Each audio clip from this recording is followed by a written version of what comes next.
They were locked away for decades, sealed by Parliament, buried beneath layers of red tape, and denied even to royal biographers. But when a confidential memo leaked from the House of Commons, everything changed. The truth wasn't just buried, it was rewritten. Before we go deeper into what this really means for the royal family, make sure to subscribe so you don't miss a single update. For years, the abdication of Edward VIII was treated as a tragic yet clean break, a romantic choice that sacrificed a crown for love. But now, the narrative is splintering under the weight of long-buried facts. A confidential report, quietly circulated among senior parliamentary members, confirmed what royal watchers had long suspected. The original abdication letters, once thought to be routine and uneventful, were anything but. Hidden inside a restricted vault in the parliamentary archives, the documents weren't just kept safe, they were altered, redacted, sanitized, and the parts left out may be the most devastating. According to the memo, early drafts of the letter contain emotional outbursts, veiled threats, and implications that the king was forced to step down under tremendous, orchestrated pressure from both inside and outside the palace. This wasn't a man gracefully surrendering power, it was a monarch cornered by forces more powerful than the crown itself. The documents reveal moments of deep psychological turmoil. Phrases like "stripped of voice" and "abandoned by the institution I was born to serve" tear through the illusion of a smooth transition. Even more alarming, Parliament's confirmation included forensic notes proving these passages were authentic and that someone, somewhere, had made the call to censor them. This raises one agonizing question. Was Edward's abdication truly voluntary, or was it the culmination of a quiet coup that the world mistook for a love story? The implications are seismic. If the monarchy played an active role in crafting a false history, then every generation that followed inherited a lie, not a legacy. But to understand how far the deception reached, we have to go back to the moment it all began. December 11th, 1936.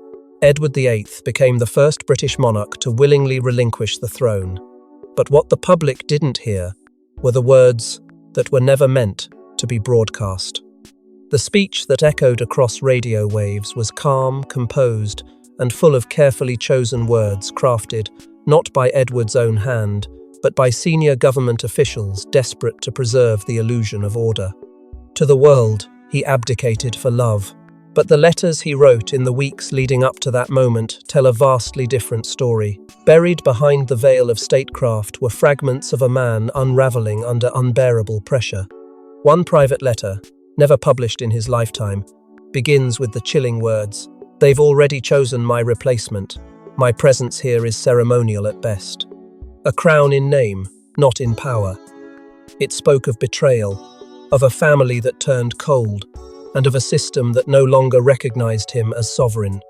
And most disturbingly, he described what he called a palace siege, not with weapons, but with silence, exclusion, and whispered threats from every corridor of authority. Sources now confirm that Queen Mary, his mother, and Prime Minister Stanley Baldwin were among the most influential voices pushing for his removal. Behind closed doors, it was not love that frightened them, it was Edward himself. His defiance, his disdain for traditional protocol, and his stubborn refusal to bend to the political expectations of the day made him a danger to the institution's image. Even the church weighed in. The Archbishop of Canterbury expressed public concern about Edward's fitness to reign, citing not only Wallis Simpson but Edward's unpredictable temperament as a liability. With every layer peeled back, it became clearer.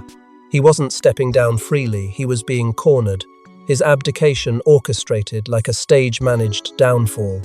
In one particularly gut-wrenching passage, Edward wrote, "They dressed me for a coronation, but gave me a funeral.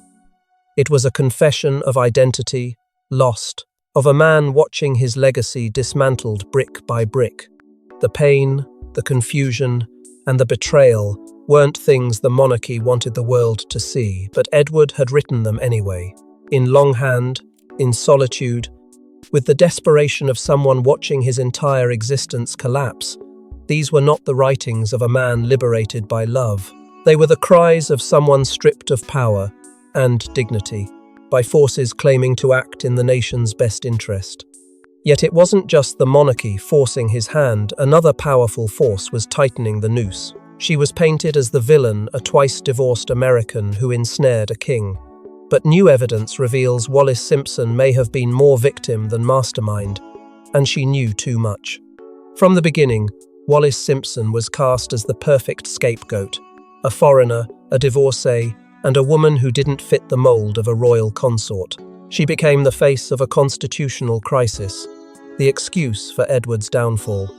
But buried in the royal archives and confirmed by Parliament's latest unsealed memos, Wallis's own letters tell a radically different story, one of manipulation, surveillance, and deep emotional trauma.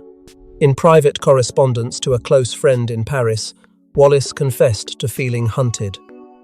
"They watch the house," she wrote. "They know where I dine. They wait for me to slip." Her tone was not that of a triumphant seductress. It was that of a woman losing control, drowning in a plot she never volunteered for. One letter, dated just weeks before the abdication, was the most damning of all. "They wanted Edward gone, and used me to do it," she claimed, adding that forces within the palace had already made it clear she would never be accepted, no matter what she did.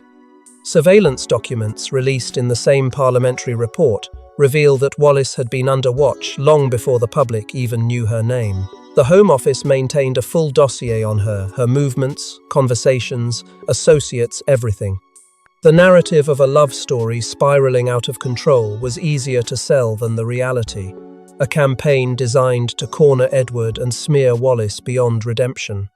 She reportedly begged Edward not to step down, pleading with him to find another way. But by that point, it was too late. The machinery of the monarchy had already spun into motion. The press, fed by curated leaks, painted her as the seductress, the manipulator, the woman who broke the crown.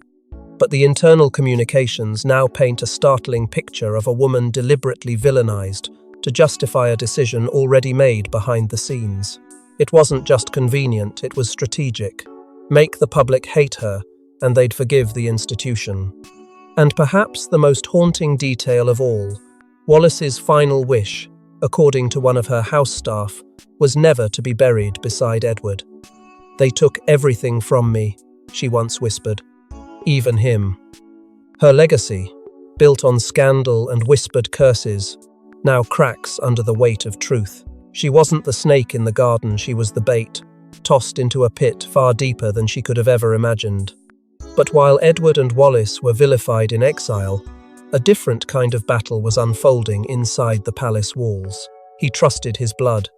But in the end, it wasn't the government or the church that cut the deepest, it was his own family. As the dust settled from the abdication, Edward began to realize that the wound wasn't just political, it was personal. In a letter smuggled to a confidant in 1937, Edward wrote with chilling clarity, "It wasn't the loss of the throne that hollowed me, it was knowing my brother welcomed it." George VI, once the quieter, hesitant sibling, had accepted the crown, with what Edward described as a calm eagerness. The letter accuses George of polite betrayal, noting that the conversations leading up to the abdication had the tone of a business transaction, devoid of warmth or resistance. And Queen Mary Edward's own mother was no comfort either. Her reactions, recorded in a series of unmailed drafts Edward never sent, reveal his heartbreak. He wrote of her glacial silence, her refusal to acknowledge his pain, and most devastating of all, her closing remark in one family meeting, "You chose exile, we choose duty." In Edward's words, the family gatherings were not efforts to heal or persuade, they were executions in slow motion. The royal household, he believed. He had already erased him before his name was even removed from the official line of succession. His portraits were moved, his belongings boxed, and in one powerful note he lamented, "I stood in the room as they planned the coronation, my brothers, while mine had not yet faded from the air." It was a haunting metaphor for the speed and coldness with which the family turned the page. There were no private visits, no final embrace, no whispered reassurances behind closed doors. Only protocol, strategy, and silence. In one undated page, Edward wrote, "They mourned the crown, not their son." It was the clearest window into his despair. For a man who had once believed that royal blood might mean unconditional love, the realization was as painful as the abdication itself. He hadn't just lost a throne, he had lost the illusion of belonging. The emotional rift ran deeper than any public scandal. And what made it all the more unbearable was the pageantry of unity the royal family projected afterward. The Christmas broadcast, the royal tours, the carefully choreographed smiles, none of it bore the weight of what had truly occurred behind palace doors. But the most chilling revelations weren't in the words Edward wrote, they were in the ones he didn't. Parliament didn't just confirm the letters, they confirmed what was missing. Entire sections cut, pages blacked out, and one diary entry so damning it was never archived. When the sealed abdication files were finally declassified, the public expected clarity, closure, but instead they found gaps, black bars where truth once lived, jagged rips in personal correspondence, entire dates scrubbed from existence. It wasn't just censorship, it was something darker. Edward's letters bore the scars of revision, whole paragraphs slashed, phrases overwritten by someone else's hand. A diary entry dated just days before the abdication was referenced in the index, but nowhere to be found in the vault. That page, whatever was written on it, had been erased from official record, likely destroyed before cataloguing. One official, speaking under anonymity, described it as too volatile to preserve. What could have been so dangerous, so destabilizing, that its mere survival posed a threat to the monarchy? The answer, it seems, lies not in what Edward said publicly, but in the margins of what he wrote privately. In one surviving letter to a friend in France, Edward wrote, "They fear my truth more than my scandal." A chilling line, made even more potent by what surrounded it, references to unnamed external threats, whispered meetings between royal aides and parliamentary officials, and most alarmingly, the involvement of intelligence agencies. Multiple historians now believe MI5 played a role in reviewing, and possibly redacting, parts of Edward's personal correspondence. One document, declassified, accidentally details a 1936 meeting between palace representatives and government security officials to assess national stability under potential disclosures. That line alone rewrites everything we thought we knew about Edward's departure. Even the physical evidence tells its own story. Pages torn clean, others folded and pressed under archival weight to obscure annotations. There are mentions of urgent transatlantic calls, diplomatic pressure from Commonwealth leaders, and perhaps most disturbingly, a pattern of coordination between Parliament and the royal family to shape the narrative of the abdication, not as a rupture, but as a sacrifice. That framing was deliberate, carefully curated. It silenced not just Edward, but Wallis, their friends, and anyone who dared ask the wrong questions. The sanitized story became the official one. But in these redactions, we see the shadows of what was too dangerous to reveal. It wasn't just love that cost Edward his crown, it was knowledge, the kind that unraveled carefully built myths, and every missing page now screams louder than the ones that remain. A truth buried in plain sight, a king's voice distorted, censored, and nearly lost to time. But even as the establishment tried to erase it, Edward's legacy had one last chapter to write. And still, even in exile, Edward refused to stay silent. His final letters burned brighter than ever before. He never returned to England, but he never truly left. In a series of final letters, Edward VIII broke his silence and left behind a haunting postscript to his reign. Time had passed, but the wound never closed. In the quiet corners of his French exile, Edward VIII picked up his pen once more, not to defend himself, but to bear witness. The 1960s brought a flood of grief and reckoning. Deaths within the royal family, his mother, Queen Mary, his brother George VI prompted invitations to return. He declined them all.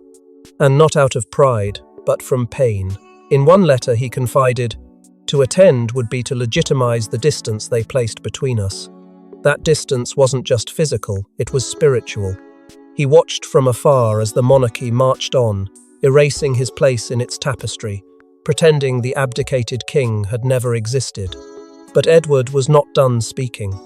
The letters, only recently authenticated, reveal a voice aged by solitude and sharpened by sorrow. He describes a life of ceremony without substance, of titles without roots. "I live among portraits," he wrote, "but none are mine." The ache of being sidelined runs through each line, yet so does a startling clarity. One of the most striking letters was addressed not to a peer, but to a child, a young Charles. Edward, sensing the boy's future, offered a warning wrapped in sorrow. "Don't let them tell you you're free. You wear a velvet chain." It wasn't bitterness for its own sake. It was an urgent whisper across time, a plea to question, to feel, to see past the illusion of power. And yet, even in these closing years, the door remained shut. Edward requested to be buried beside Wallis, not in England. He wrote about Britain as "a place I loved that chose to forget me." In another letter, he referred to himself as the monarchy's necessary ghost. These weren't the words of a man seeking revenge. They were the reflections of someone who gave up everything for what he believed was love and paid for it with banishment, betrayal, and the slow erosion of identity. Still, his voice endured, tucked away in a private collection that remained untouched for decades. The letters were never part of any official archive, passed down through discreet hands, shielded from the eyes of palace historians. They survived in silence until now. Their existence, once dismissed as rumour, has been confirmed, and in them, Edward VIII left behind a legacy not of abdication, but of defiance. He may have walked away from the throne, but he never surrendered his truth. His final words weren't written for ceremony. They were written for those still trapped inside the palace walls. And just when it seemed the final chapter had been written, one voice from the present broke the silence. In a stunning interview, Prince Harry did the unthinkable. He quoted Edward VIII, and in doing so, shattered a code of silence that stretched across generations. It was a moment that rattled the very walls of Buckingham Palace. Sitting across from the world, with the weight of royal legacy pressing on his shoulders, Prince Harry uttered 6 words that stopped time. "Same prison, different guards," a direct quote, lifted from one of Edward VIII's suppressed letters. And just like that, the buried past collided with the present. It wasn't a coincidence. It was a message intentional, defiant, and loaded with centuries of pain. In that moment, Harry wasn't just telling his story, he was resurrecting Edward's. And the world listened.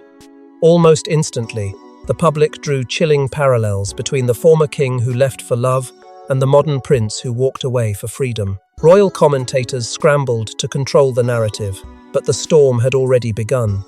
Whispers emerged that Meghan, Duchess of Sussex, had been handed copies of Edward's letters years earlier through a trusted connection once close to Wallis Simpson. Those letters, brimming with pain and prophetic insight, had lived in shadows for decades. But now, in the hands of another royal outsider, they had found breath again. The parallels were undeniable. Media persecution, internal isolation, the quiet yet brutal severing of familial bonds.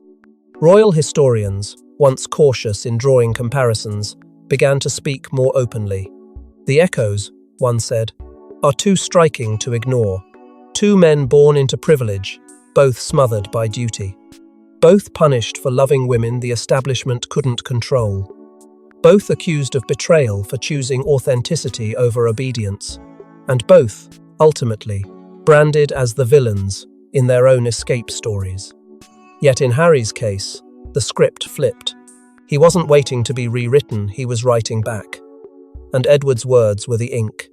The palace refused to address the quote.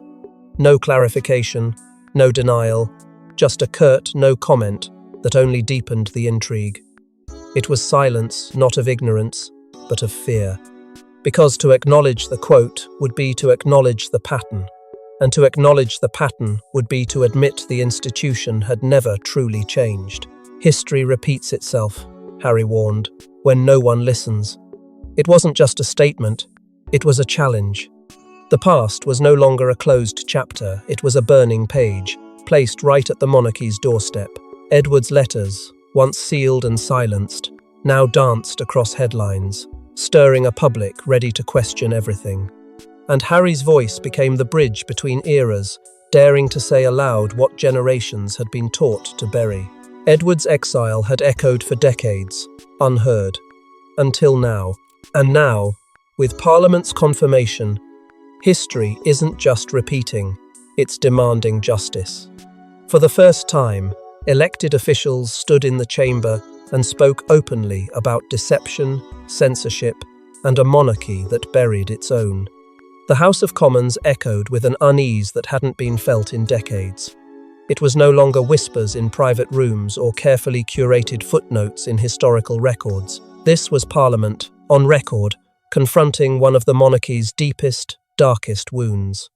The abdication of Edward VIII had always been portrayed as a romantic tragedy, love over duty, a king who followed his heart. But now, the story was unravelling, thread by thread, and the Parliament floor became the stage for revelation. The session opened with a statement that stunned the chamber. Documents recently declassified confirmed that key sections of Edward VIII's letters had been redacted, entire passages blacked out, withheld from public view, and in some cases, sealed indefinitely. It wasn't just a matter of privacy, it was control. Control over the past, and control over the narrative that had shaped generations of royal loyalty. Members of Parliament stood and demanded more than access. They demanded accountability. One MP read aloud a portion of a once-hidden letter in which Edward wrote, "I am not leaving of my own free will. I am being removed, word by word, memory by memory." It landed like a bombshell. A firestorm followed. Heated debate erupted over whether the monarchy had the constitutional right to conceal such records. Questions were raised about how far the Crown's influence stretched into the archives, the national record, and even the intelligence community. The mention of MI5 sent a chill through the benches. There were murmurs of surveillance, of royal correspondence being intercepted long before scandal hit the press. What else, they asked, had been buried? The speaker's voice cracked through the noise. The people deserve the truth, not mythology. It was a line that would be quoted for weeks. The room fell briefly silent, not out of agreement, but because the weight of that sentence could no longer be ignored. This wasn't just a debate about one king's past. It was about institutional power, the limits of legacy, and the right of a nation to know its own history. There were calls for a full inquiry. Some urged that the monarchy be compelled legally, if necessary, to release the remaining sealed archives. Others cautioned restraint, fearful of how deep the cuts might go if truth was fully unearthed. But beneath the politics, something more powerful was surfacing: the emotional fallout. This wasn't merely about Edward VIII as a figure from a forgotten era. His story had left behind wounds, generational, emotional, personal. The lies weren't just on paper, they had lived in bloodlines. And while some argued over constitutional precedent, others began to ask a more haunting question. What if we've all been mourning the wrong version of history? But this wasn't just about politics or history, it was about pain. And for one royal figure, the wounds were still raw. They didn't release a statement. They didn't call a press conference. But behind closed doors, the palace made a move that spoke louder than words and signaled the end of an era. No fanfare, no photographers, just a wreath laid in silence on the grave of a king history had tried to forget. Its card bore only 2 words: "Forgive us." No signature, no royal seal. and yet it spoke with the weight of 1,000 regrets. For decades, Edward VIII had been branded a deserter, a scandal, a monarch who turned his back on duty. But in that quiet moment, unwitnessed by the public, unnoticed by the press, Britain's royal family offered its first whisper of remorse. Sources later revealed that the Queen herself, in one of her final acts before her passing, had personally approved the gesture. Not out of sentimentality, but out of a long-delayed recognition that history had been shaped not just by truth, but by silence. The gesture didn't go unnoticed for long. Royal watchers and constitutional historians began to murmur. And then, without ceremony, the royal archives, long a fortress of sealed letters and censored pages, were quietly reopened. Not for a curated museum exhibit, but for independent review. Unredacted letters were made available to scholars. Previously suppressed documents were reinstated, and the picture that emerged was far more complex than the one the monarchy had long portrayed. Edward VIII was no saint, but he was also no villain. In his own words, he was a man trapped between centuries, crowned in the old world, punished for dreaming of the new. Public sentiment began to shift. A new generation, raised on transparency and shaped by scandal, began to ask different questions. Was Edward truly a threat, or simply too modern, too disruptive, too unwilling to play the part written for him? Younger royals reportedly initiated internal conversations about historical accountability, even referencing Edward's treatment in private discussions about the institution's future. Quietly, a cultural correction began to take root, not just in documentaries and academic journals, but in the language surrounding Edward's legacy. No longer was he simply the king who abdicated. He was becoming something more layered, a tragic reformer, a flawed visionary, a man whose love story had overshadowed his war with a system that demanded obedience over honesty. The truth didn't erase his missteps, but it did offer a frame for his suffering. And in doing so, it forced the institution to look inward. What else had they gotten wrong? Who else had they pushed aside? For years, his grave in France had been a symbol of exile. But now, for the first time, it felt like the monarchy had reached across the chasm it once built and left behind a trace of reckoning. Not for applause, not for redemption, but for the quiet hope that truth, once acknowledged, can begin to heal. Because in the end, even kings need to be seen. Thanks for watching. Don't forget to like and subscribe, and we will see you in the next one.